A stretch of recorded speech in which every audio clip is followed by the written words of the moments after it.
जय सत्यम सिद्धाय नमः गुरु जी। जय सत्यम सिद्धांत में आशीर्वाद। गुरु जी, आज का प्रश्न मेरा आपसे यह है कि जो हम किसी पुरोहित ने हमसे बताया कि भाई आपको ये ग्रह चल रही है या ये कोई दिक्कत है तो आप इस चीज का आप दान कर दीजिए। हाँ। अब उसमें पहले होता था, जैसे हमने सुना भी था और लोग करते भी थे, कि भाई दान जो है आप किसी पंडित को दें। फिर धीरे धीरे कि भाई जैसे ये बात चली कि भाई पंडित नहीं ले पा रहा है या पंडित किसी को नहीं मिल पा रहा है तो वो लोग कह देते हैं कि भाई किसी की भिखारी को दे देना। कुछ लोग कह देते हैं कि भाई आपके घर में, हमारे घर में नौकरानी है, चलो पंडित जी को ना दे के हमने जो है अपनी नौकरानी को दे दिया, उसके बच्चों को दे दिया। लेकिन फिर एक जगह बात ये भी आती है कि दान जो है वो ऊपर की तरफ जाना चाहिए, क्योंकि पंडित को आप दान करोगे, मदद जो है नीचे की तरफ जानी चाहिए। तो आजकल जो ये चल रहा है कि भाई हम पंडित को ना दे के किसी को हमने अपने जो हमारे नौकर काम कर रहा है उसको दान कर दिया, कहते हैं हम, जबकि नीचे वाले को मदद दी जाती है, ऊपर वाले को दान दिया जाता है। तो ये मैं दान की महिमा की, हमें दान हमारा फलित हो और किस व्यक्ति को जाना चाहिए, मतलब वाकई पंडित जी को जाना चाहिए या वो भी हमारा दान लगेगा जो हमने अपने किसी नौकरानी को या किसी भिखारी को दिया? इसमें आपका क्या कहना है, क्या मत है? पहले तो हमें ये समझना पड़ेगा कि ब्राह्मण का अर्थ क्या है। ठीक है, तो जो ब्रह्म का है नहीं, जिसमें ब्रह्म का अंश है जी, वो ब्राह्मण वाला है। तो अब हम किसके, क्योंकि ब्रह्म की जो हम संतान है, ब्रह्मा की, हम ब्रह्मा देव की संतान है। तो ब्रह्मा देव का प्रतिनिधि कौन हुआ? ब्राह्मण जी। और वही शास्त्र वगैरह इनका गठन करना, बांटना, बाचना और समझाना देना, ये सब विषय। तो दान लेने का अधिकारी कौन है? पहले ब्राह्मण, जिससे हमें ब्रह्म को हमें देना चाहिए, ऊपर जाए जी, है नहीं, क्योंकि जिसने हमें ज्ञान दिया, संस्कृति दी है, सारी चीजें, तो वो ही दान लेने का अधिकारी है। पहली बात तो ये। अब आता है सेवा स्वरूप, हम किसी को जो है दान दे दें सहायक के रूप में, वो गया नीचे, है नहीं, वहां होगी सेवा भाव। और सेवा भाव नहीं है, मदद हो गई। वो ब्राह्मण में सेवा भाव नहीं है कि उसकी सेवा का हम उसे जो है इनाम दे रहे हैं कुछ इस तरीके का, ये विषय नहीं है। वहां श्रद्धा विषय है, समर्पण विषय है, आस्था है, ईश्वर की जो उसमें हम अंश देख रहे हैं, अनुभूति कर रहे हैं, ब्राह्मण को है, तो वो विषय। और ये कहे पढ़े जी लो खा लो दे जियो, तो वो श्रद्धा का विषय नहीं है, है नहीं।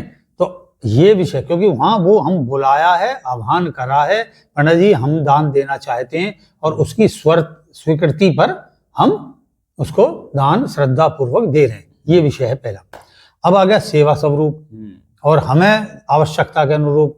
तो पहले हमें पूछना है ब्राह्मण से जो भी हैं, और तब हम सोचे, वो कहेंगे कि भाई नहीं है, ऐसा है कि आप इसे दान को किसी को दे दें, है नहीं, किस तरीके का दान है, कौन से ग्रह का दान है, किसको नहीं लेना चाहिए, है नहीं। तो वो उसको आप बताएंगे, तब आप उसमें जाकर देके आए जी। और अपने आप चयन करना, ये आपके अंदर का है कि मैं खुद सोचे बैठा हूं कि पंडित जी को तो ऐसा बहुत आता रहे वे, अब देखियो नवरात्रि में इतनी जगह चल रहे होंगे, भाषा हमारी इस तरीके हो जाती है। और कई बार तो वो मैंने देखा है कि उनके पास इतना हो जावे, गाय को भी खिलाते रहे, गाय के बाद भी रिश्तेदारों को देते हैं, इधर उधर फेंक दे में। अरे वो क्या करें, तुम इतने सारा दे के पहुंचा देते हो, अरे थोड़ा सा दो ना, थोड़ा थोड़ा जाके दोगे तो इतना नहीं होगा, मुझे पूछ तो लो कितना जाना है, पहली बात। और फिर अगर आपके यहाँ ब्राह्मण नहीं है या इस तरीके कोई व्यवस्था नहीं है नहीं, जैसे बहुत सौ के गांव में नहीं होती है, तो कोई ऐसी व्यवस्था नहीं है, हर हालत में तो देकर वहीं आना चाहिए, और ऐसी व्यवस्था नहीं है तो फिर गाय को दें। अच्छा, अगर मतलब पंडित के जी के नाम का कोई हमने वो निकाला है, दान देना है, खाना या भोजन, तो वो हम अगर पंडित ना मिले तो गौ माता को दे दें। और गौ माता अगर नहीं है इस तरीके का, या किसी को ऐतराज है कि हमारी गाय को बीमारी हो जाएगी या कुछ इस तरीके का तंत्र टोटका फुटका तो नहीं, क्योंकि ये बहुत चल रहा है, अविश्वास खड़ा हो गया समाज में, तो भाई जो है फिर अपना जो स्वीकार करता हो उसे दो। आपको लगता है विश्वसनीय है और ये इस तरीके का नहीं विचार करेगा कि टोटका या कोई चीज है तो उसको दे दें, अब वो कोई भी हो सकता। चलिए, नहीं, बहुत सुंदर आपने जानकारी दी है, लेकिन अक्सर जो ज्यादातर मामलों में है वो लोग तो कम ही हैं जो अपने मन से सोचते हैं। कई बार जो पुरोहित जिससे हम पूछ रहे हो, तो कई बार वो भी कह देते हैं, या तो वो समाज को देख के ही कह देते हैं कि भाई कोई पंडित इस चीज को स्वीकार नहीं करेगा, वो पहले से कह देते हैं। लेकिन हालांकि जो भी व्यक्ति हैं पूजा पाठ वाले, दान वाले, वो मुझे तो लगता है कम ही है, लेकिन वो किसी ना किसी के कहने पे ही करते हैं। लेकिन फिर भी कोशिश हमें ये करनी चाहिए, या तो हम ब्राह्मण को दें उसको, या फिर हम गौ माता। और यायक क्यों दे के आओगे तुम? ये थोड़ा ना तुमने कोई अनुष्ठान करा कहीं से और वो पंडित जी तो लेना रहे जो वर्तमान में जो तुम्हारे अनुष्ठान करा रहे हैं, और उसकी जगह पास के किसी पंडित जी को दे दियो। ये बहुत गलत है भाई। जब तुम पुरोहित हो, तुम आके हमारा अनुष्ठान कर रहे हो, तो लेने के अधिकारी तुम ही हो। बिल्कुल, सबसे पहले तो वही है। हाँ। अच्छा, दूसरा एक चीज और मेरे भी मन में आई है क्वेश्चन की, जैसे हम अपने घर पे किसी पंडित जी को खाने पे बुलाया हमने, जैसे अक्सर श्राद्ध में बुला लेते हैं, या किसी भी और जो चीजें होती है, शुभ धार्मिक कार्य इतने घर में होते हैं, तो हम पंडित जी को तो अक्सर बुलाते हैं। क्या हम इस तरीके से जो पंडिताइन को भी बुला सकते हैं? उनका कितना, हमारे धर्म क्या कहता है कि मतलब पंडिताइन को कर सकते हैं? अगर वहाँ उनके पति हैं और उनकी आज्ञा है तो फिर पंडिताइन आएगी। हम पहले जाके वहां हमें आज्ञा लेनी है। तो अब उसमें वो कहेंगे भाई चलो तुम पंडिताइन को बुला रहे हो, क्यों बुला रहे हो?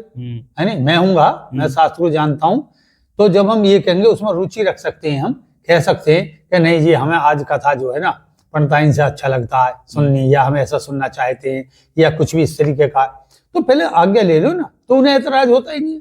और अगर जो पंडिताइन या ज्ञानी नहीं है, उस तरीके की केवल हाउस वाइफ हैं, तो फिर वो क्या करेंगे? तो नहीं, कथा के लिए नहीं, मैं जलपान के लिए, जो घर पे खाना खिलाने के लिए जो हम बुलाते हैं, कई बार श्राद्ध के लिए खाना खाने को बुलाते हैं, हाँ। तो हम पंडित ही बुलाते हैं। हाँ। तो क्या हम पंडिताइन को भी बुला सकते हैं या नहीं? नहीं, इसमें विषय नहीं है, शास्त्र में विषय नहीं है ये। ठीक। हाँ, लेकिन अगर हम जो है पंडित जी से पूछेंगे और पंडित जी इस पे आज्ञा देंगे, तब हम बुला सकते हैं। तब बुला सकते हैं, अगर पंडित जी आज्ञा देते हैं। और उसमें भी शास्त्र की जानने वाली होनी चाहिए, उतना तो जरूर होनी चाहिए जो वहाँ का आचरण और जो सारा अनुष्ठान है उसको समझ सके। अच्छा, एक चीज और अभी देखो, प्रश्न में से ही प्रश्न निकलते हैं कि मेरा जब जन्मदिन था, तो अक्सर जब मैं छोटा रहा 10वीं 11वीं क्लास तक, तो मेरे जो ताऊ जी ताई जी थे, मेरे माता जी पिताजी, वो लोग भी क्या करते थे, हवन कराते थे। हवन के बाद में जो पंडित जी होते थे उनको खाना खिलाते थे।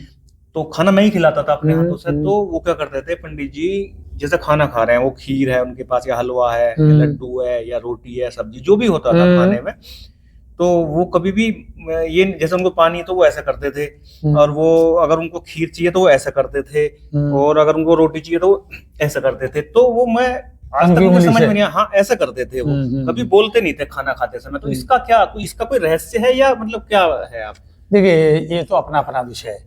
हम क्या उंगली का विषय ऐसे नहीं कर सकते उसके लिए, क्योंकि इंडिकेशन ये उठा दियो। तो बृहस्पति है ना, क्योंकि वो बृहस्पति खुद आचरित हो वहां पे बैठे हुए है नहीं, और शनि का उंगली नहीं कर सकते, सूर्य की उंगली नहीं कर सकते, तो फिर कनिष्ठा उंगली करेंगे, और फिर तुम छोटे हो, है ना, तो ये ही उंगली या फिर ये उंगली उपयोगी है तरीके के आधार पर, और फिर इससे इसलिए उपयोग में लेते थे। एक कनिष्ठ मतलब तुम छोटे हो ना, छोटे बच्चे कनिष्ठ, तो इसको जरा सा उठा दो इस भोजन। नहीं, तो वो तो सही, मैं ये पूछना चाह रहा हूँ कि क्या ये कुछ धर्मशास्त्र में होता है कि जब हमें भोजन कर रहे हैं, मुद्रा है, तो हम मतलब नहीं बोलते भी नहीं थे, अपने मुंह से नहीं बोलते थे, वो अक्सर इशारे में ही बात करते थे। तो क्या तो वो इशारा मुद्राएं हैं, मतलब उन्होंने किस तरह की मुद्रा बना रखी है, इस पे है फर्क, कि मतलब मुद्रा बना रखी है, ये वाली मुद्रा, खाने के उसमें मुद्रा ये वाली हुई उनकी, यही दे दो, ऐसा कर दी। नहीं, मुद्रा तो मेरी समझ में आई, मैं फिर भी वो वाला मुझे आंसर नहीं मिल पा रहा, मतलब कि वो कुछ महत्व होता है इस चीज का, या वो मतलब पर्सनली ऐसा कर रहे थे, मतलब कुछ ऐसा हमारे यहाँ वर्णित है कि हमें खाना खाते समय इस चीज का, इस मुद्रा का इस्तेमाल, अगर उन्हें ज्ञान है तो उनका कोई व्यक्तिगत अनुभव होगा ना, उसके आधार पर। तो शास्त्रों में तो मुद्राओं का भी वर्णन है, उसके अंतर्गत वो संभव है। ठीक है ना, ठीक है, मतलब अगर वो उस प्रक्रिया को अपना रहे हैं, वो मौन धारण कर रहे हैं, और वो इस तरीके से इंगित कर रहे हैं, इशारों से बता रहे हैं, तो कहीं ना कहीं से उन्होंने उससे, वो अपने उनके ज्ञान की बात है, अगर वो इस तरीके का पालन कर रहे हैं, तो कोई ना कोई विद्या है जो वो पालन कर रहे हैं उस समय पे, ये बात है ना। ठीक है जी, बहुत बहुत धन्यवाद गुरु जी। जय सत्यम सिद्धाय। आशीर्वाद।